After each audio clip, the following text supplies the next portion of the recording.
When did Scandinavian countries reform their history curricula? Have you ever wondered how Scandinavian countries approach the teaching of history? The journey of reforming history curricula in these nations is quite fascinating. Let's take a closer look at when and how these changes took place.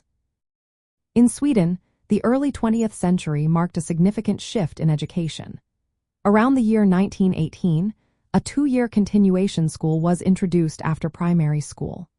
This new curriculum included a subject called citizenship knowledge, which was integrated into history education. This change reflected a conservative viewpoint but aligned with the introduction of universal suffrage in 1921.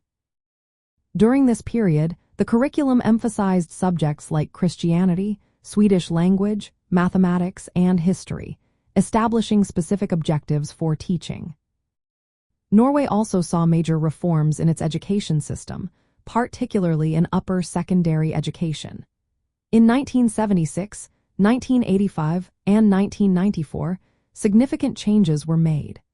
The reform in 1994, known as Reform 94, introduced new qualifications and subject structures that affected history teaching at the upper secondary level.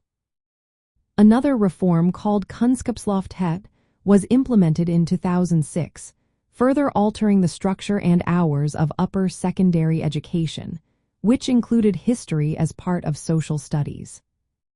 Denmark, Norway, and Sweden have also made strides in including Indigenous Sami history and culture in their curricula. From the late 20th century onward, especially after the establishment of Sami parliaments in the 1980s and 90s, education policies shifted from assimilation to acceptance. This change influenced how Sami history and perspectives are taught in schools. In Sweden, the comprehensive school system, known as Grundskola, includes history as a mandatory subject across all stages. Reforms over time have adjusted the content and focus of the curriculum.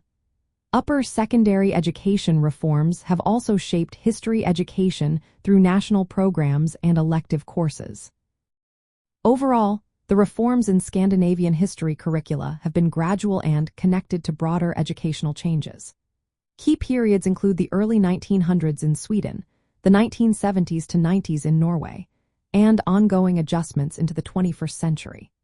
These reforms reflected social and political changes, including the recognition of minority histories, aiming to provide students with a well-rounded understanding of both national and regional history.